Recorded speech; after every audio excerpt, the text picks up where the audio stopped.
Assalamualaikum warahmatullahi wabarakatuh. Kami dari kelompok C akan mempresentasikan studi kasus yang berjudul Low Carbo Diet atau diet rendah karbohidrat. Dengan anggota kelompok saya sendiri, Sabila Rizka Ramadan, dengan dua teman saya, Safira Ufaira Nisa dan Rosma Fauzia Aziza. Kasusnya adalah obesitas merupakan masalah yang berkembang di sebagian besar dunia. Akibatnya, metode penurunan berat badan tersebar luas dan menjadi bagian dari budaya populer. Dalam beberapa tahun terakhir, salah satu tren diet paling dominan namun kontroversial melibatkan rencana membatasi asupan karbohidrat. Diet ini membatasi asupan karbohidrat sebagian untuk mengontrol pelepasan insulin oleh pankreas. Alasan metabolisme di balik diet ini dapat dikaitkan dengan glikolisis, siklus asam sitrat, lipofisis, gluconeogenesis, ketosis, metabolisme glikogen, oksidasi asam lemak, dan regulasi hormonal. Topik yang akan dibahas yang pertama, mekanisme diet rendah karbo dalam menurunkan berat badan, dan yang kedua, resiko dan manfaat diet rendah karbo. Apa itu low carbohydrate diet atau diet rendah karbohidrat? Yaitu program diet yang membatasi konsumsi karbohidrat yang sering dilakukan pada pengobatan obesitas. Makanan tinggi karbohidrat yang mudah dicerna, misalnya gula, roti, pasta, dibatasi atau diganti dengan makanan yang mengandung persentase lemak yang lebih tinggi dan protein yang sedang, misalnya daging, unggas, ikan, kerang, telur, keju, kacang-kacangan, dan biji-bijian, serta makanan lain yang rendah karbohidrat, misalnya sebagian besar sayuran. Meskipun sayuran dan buah-buahan lainnya, terutama buah, sering diperbolehkan. Diet rendah karbohidrat tidak berarti melarang asupan karbohidrat sama sekali. Hemowitz menyebutkan asupan karbohidrat maksimal dalam diet rendah karbohidrat adalah 20%, karena tubuh tetap membutuhkan karbohidrat untuk beraktivitas. Rasa lapar dan lemas akibat kurangnya asupan karbohidrat tidak akan terbentuk karena tergantikan oleh asupan protein dan lemak yang lebih tinggi. Diet tersebut kadang-kadang ketogenik atau mereka membatasi asupan karbohidrat yang cukup untuk menyebabkan ketosis. Selanjutnya, pengaruh terhadap berat badan pada penderita obesitas. Berat badan merupakan ekspresi atau deskripsi dari keadaan keseimbangan dalam bentuk variabel tertentu atau merupakan indikator dari baik buruknya penyediaan atau pemenuhan dari zat gizi yang diserap oleh tubuh. Berat badan sering digunakan sebagai cara untuk mengevaluasi keseimbangan antara asupan makanan yang masuk ke dalam tubuh dengan energi yang digunakan atau dikeluarkan untuk beraktivitas. Obesitas adalah suatu keadaan yang melebihi dari berat badan relatif ideal seseorang sebagai akibat dari penumpukan zat gizi, terutama karbohidrat, protein, dan lemak.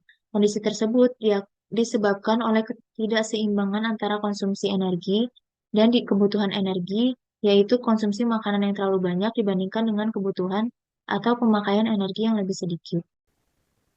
Yang selanjutnya adalah bagaimana mekanisme diet rendah karbohidrat dalam menurunkan berat badan. Diet rendah karbohidrat atau karbo diet lebih efektif untuk mengurangi berat badan. Karbo diet ditempuh dengan cara mengurangi kadar glikemik atau gula otot dengan cara mengonsumsi makanan yang mengandung serat seperti sayuran, kacang, dan gandum. Dengan sedikit pembatasan kalori, memiliki keuntungan dalam mengontrol berat badan dan gula darah menurut laporan beberapa peneliti di Swedia. Protein dan lemak membutuhkan waktu lebih banyak untuk tercerna secara sempurna, yaitu selama 6 jam. Sisa metabolisme karbohidrat akan tersimpan dalam bentuk lemak.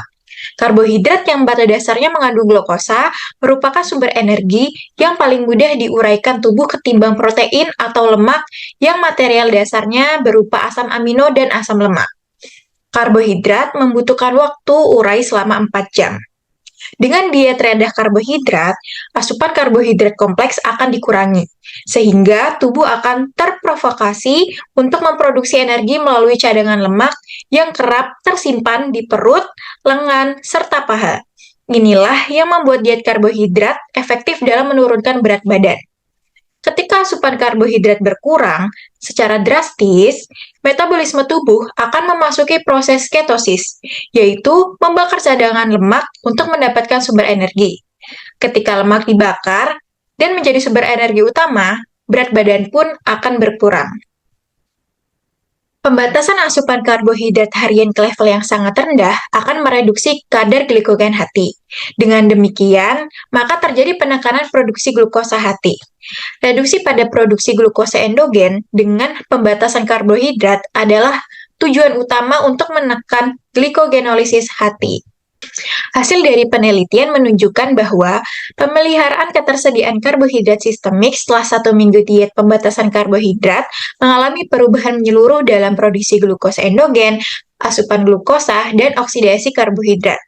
Karena berkurangnya oksidasi karbohidrat lebih besar dibandingkan dengan reduksi dari asupan glukosa, maka proporsi dari pengambilan glukosa menjadi glikogen lebih besar daripada oksidasinya.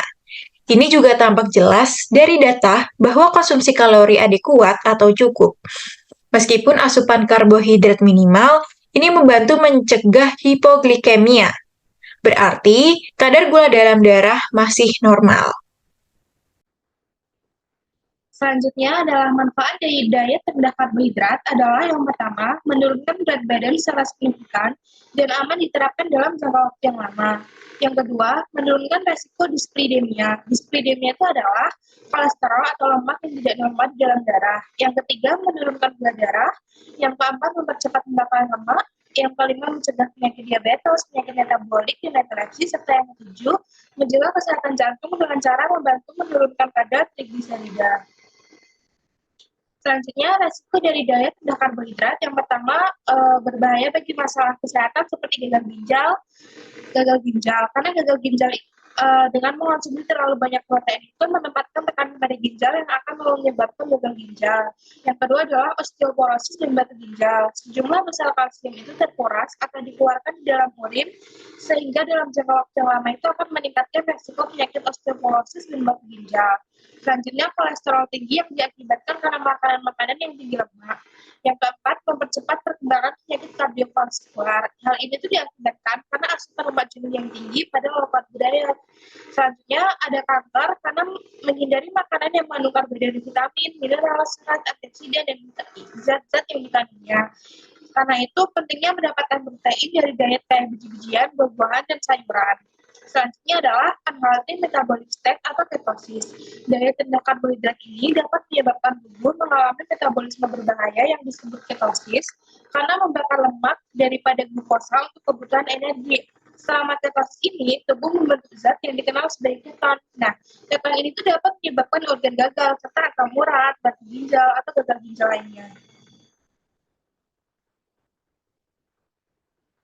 Sekian dari kami, mohon maaf bila ada kesalahan. Wassalamualaikum warahmatullahi wabarakatuh.